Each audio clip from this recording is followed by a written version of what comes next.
Introducción. Toda sociedad tiene un código ético. Página 438, PDF 62. Este capítulo cubre en gran medida el mismo terreno que el anterior de Rice, pero vemos pertinente estudiarlo porque tiene un grado mayor de rigor y también porque agrega ciertos aspectos ausentes en el otro. Antes de empezar, reparamos en la advertencia del autor que él maneja las palabras moral y ético como sinónimos, pero nosotros vamos a cuidar de usar estas palabras con los significados establecidos en el curso. Deval recalca cómo todos los mamíferos sociales viven en un sistema social jerarquizado en el cual hay unos individuos que ocupan posiciones preeminentes respecto a los otros y tratan de mejorar sus posiciones. En otras palabras, compiten para someter a sus pares. En contraste con eso, podemos tomar en cuenta los estudios del zoólogo Graham, que comparó la conducta de chimpancés con humanos en la selva de lluvia Ituri en Zaire.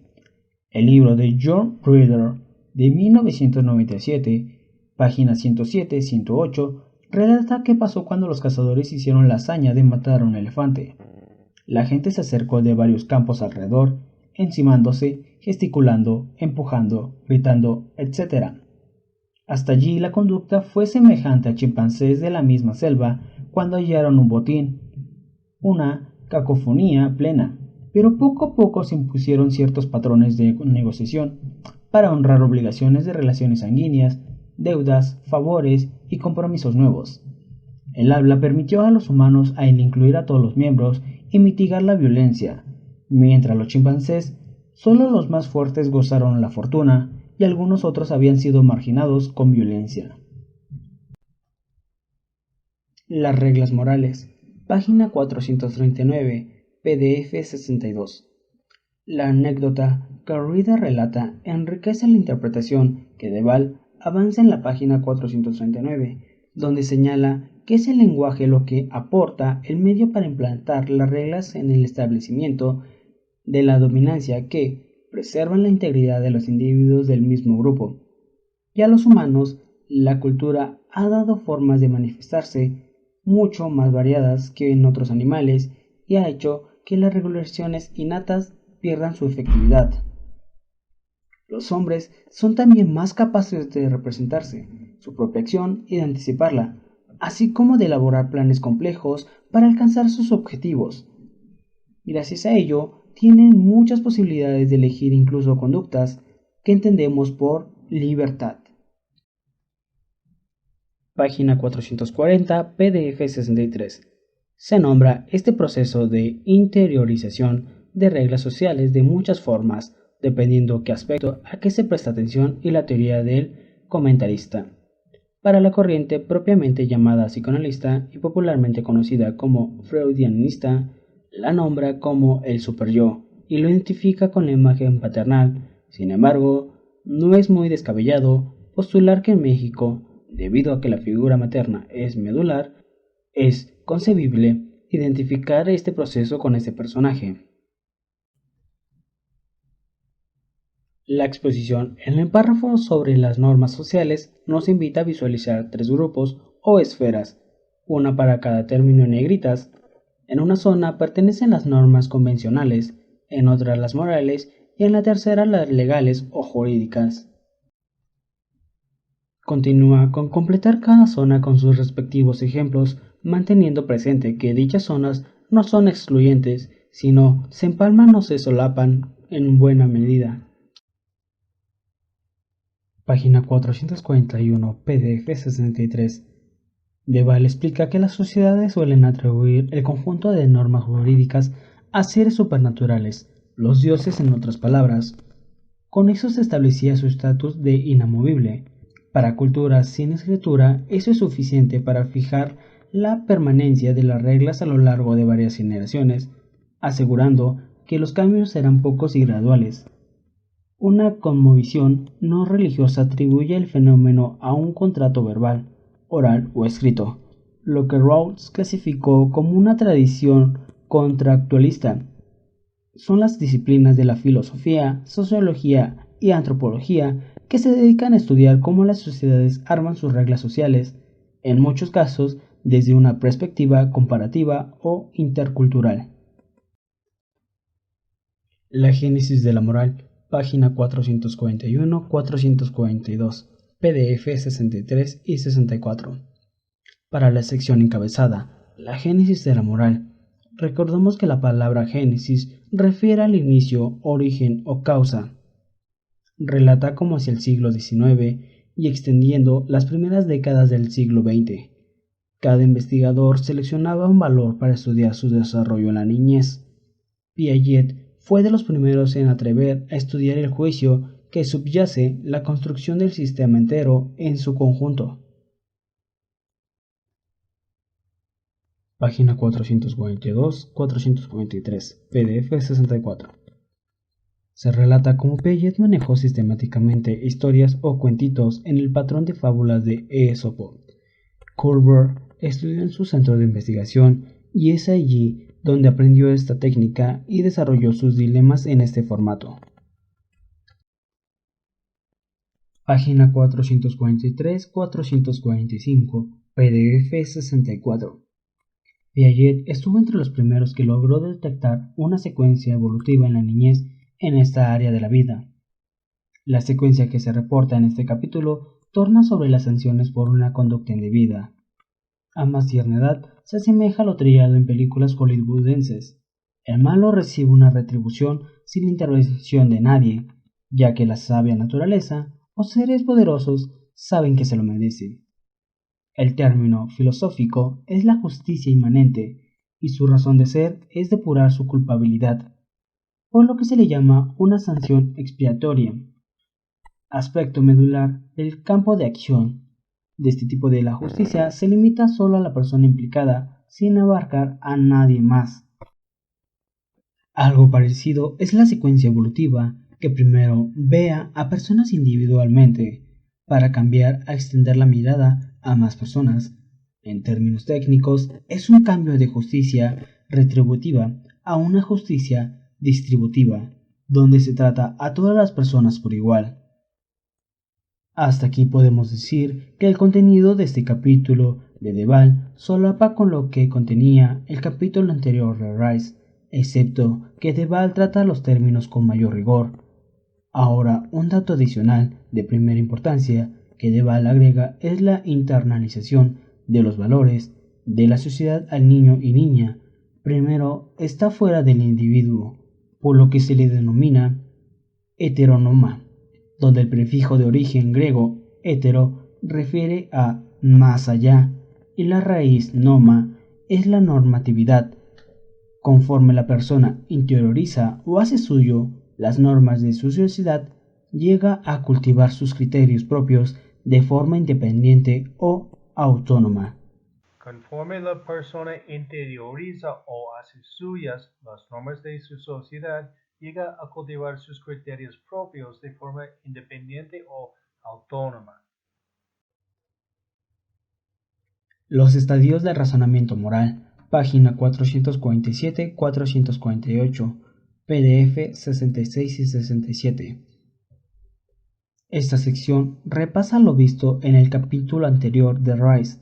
El mensaje central es que Culver estableció 3 niveles, cada uno con 2 estadios. Un detalle diferente en los cuadros en páginas 448 y 450, 66 y 68 del PDF son más sencillos, lo que pueda dejar una impresión inapropiada que los cortes entre las franjas son contundentes cuando en la vida real con personas verdaderas siempre son difusas o permeables. Página 449-451, PDF 67 y 68. Hay algo adicional a la exposición en el otro capítulo. Aquí tenemos un ejemplo de la técnica del cuento tipo moraleja de Esopo. Ahora, viendo el ejemplo más famoso, el de la pareja en peligro de su vida, se aprecia cómo su diseño no permite respuestas únicas, sino estas van cambiando en función de los valores que uno sustenta. Los valores puestos a prueba en este dilema son los del miedo a la autoridad o al castigo, versus respecto a la propiedad privada, versus primacia de la vida humana. Cabe señalar que el trabajo de campo que se pretendía realizar incluía este ejemplo, pero localizada, es decir, con personajes y montos con nombres que se puedan identificar como mexicanos. La exposición con los tres países es un buen ejemplo de qué hacer con los datos que uno recolecta. Mira cómo el señor logró graficar las respuestas de los sujetos. Veamos la figura 18.7. En cada uno de los tres países trazó el eje horizontal las tres edades. Tienen en común el eje vertical que traza el número de respondientes. Con este patrón logramos apreciar cómo las tendencias generalmente coinciden conforme avanza la edad. Específicamente, hay un descenso notorio en los estadios 1 y 2.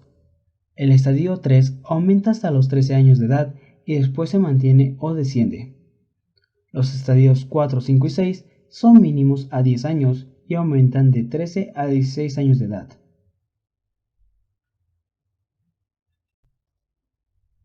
Precaución. En las primeras líneas de la página 452 se reporta que Culver afirmaba que las tendencias se seguían en culturas muy distintas, independientemente de fe o clase. Mientras no hay mucha duda de que es una religión, es preciso tener cuidado con lo que Deval, Rice o cualquier otro autor en psicología quiera entender por el término clase. Es raro cuando se ofrece una definición, en una palabra, cuando dicen calificativos como clase media y clase trabajadora, lo que pretenden decir es profesionistas y obreros manuales. Desafortunadamente, clase quiere decir cosas muy diferentes. Hay que tener cuidado en lo que los autores entiendan, ya que no son economistas, sociólogos o políticos. El término clase media se usa para decir cosas muy diferentes. Para dar unos cuantos ejemplos, en los estudios psicológicos, lo que se refiere son profesionistas, quienes ostentan el cuello blanco como sí mismos. ¿Cuántas personas se incluye dependerá de lo que cuenta como profesionista? Si incluye estar independiente o no, si es cierto nivel de ingreso, si es dentista, plomero, albañil, torillero, estilista. Si consultamos a las escalas quincenales de ingresos del INEGI, veamos nada menos de 9 agrupaciones. El total de la población se divide en 9 grupos, cada uno con el mismo número de integrantes. Entonces, para el INEGI, el sector de ingreso medio es exactamente la tercera parte de la población económicamente activa.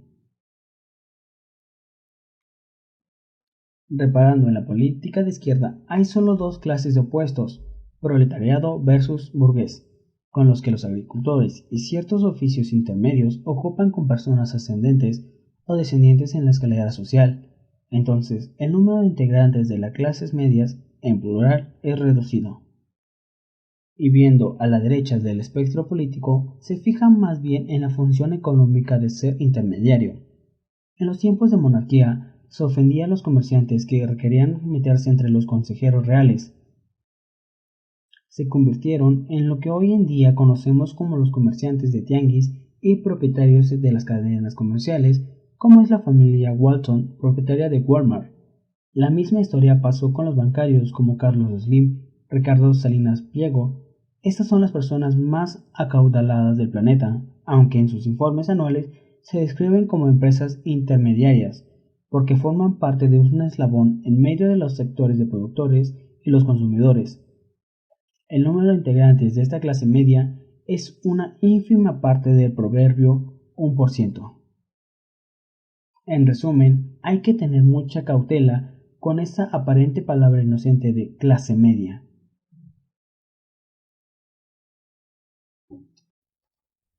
Razonamiento prosocial, página 452-456. De entrada, pareciera un pleonasmo decir que tal o cual actitud es prosocial, pero resulta necesario acuñar el término para diferenciarla de una antisocial. ¿Cómo explicar que alguien daría su vida para defender la vida de otro que no es hijo propio? Si veamos cualquier programa de la naturaleza, es llamativo cómo mandas enteras de presas se suman y corren cuando están acechas por depredadores. No se reúnen para dar combate, sino huyen como individuos. Eso es llamativo para nosotros, porque las y los humanos solemos hacer el contrario. Tendemos a cerrar filas frente a un enemigo común. la excepción siendo el capitalismo individualista actual. Es por eso que existe la obligación científica de investigar esta actitud y conducta que la lectura describa como sinónimo de altruismo, esas acciones que benefician a otro sin que uno obtenga ningún beneficio de ellas. Pero incluso en algunos casos puede suceder que estas acciones tengan un costo considerablemente para el que las realiza. Página 456. Como arriesgar la vida propia a favor de salvar a otro. Radica en el ámbito de lo moral y ético, porque hacemos elecciones conscientes e inconscientes cuando lo decidimos.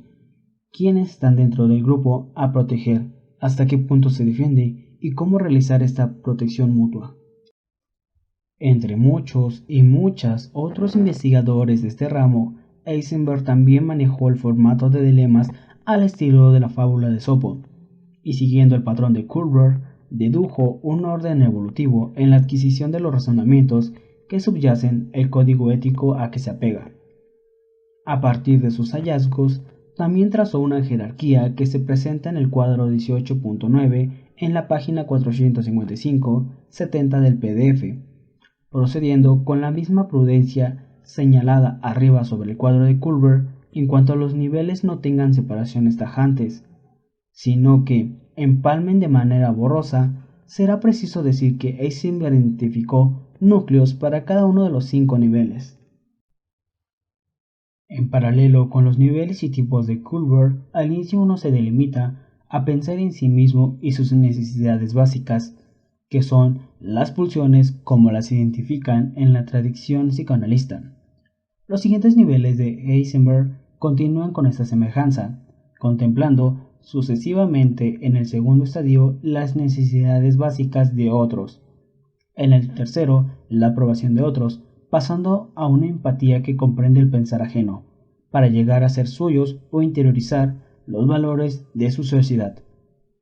Cabe señalar una importante diferencia que la secuencia Heisenberg hace con la de Kurzweil consiste en que identifica rangos de edades para la progresión. Las normas convencionales, página 456-457, PDF 71. El capítulo cierra con una breve sección que resalta a otros investigadores sobre el tema del desarrollo moral y ético. Dos de ellos, Turiel y Dunn, ambos publicaron sus hallazgos en la década de los 80 del siglo XX, siguiendo en la línea de investigación que Piaget abrió sobre cómo evoluciona la justificación de romper reglas. Piaget estudiaba cómo niñas y niñas relacionan con sus pares. Turiel y Dunn agregaron una dimensión de exploración sobre cómo estos relacionan con las mismas normas morales.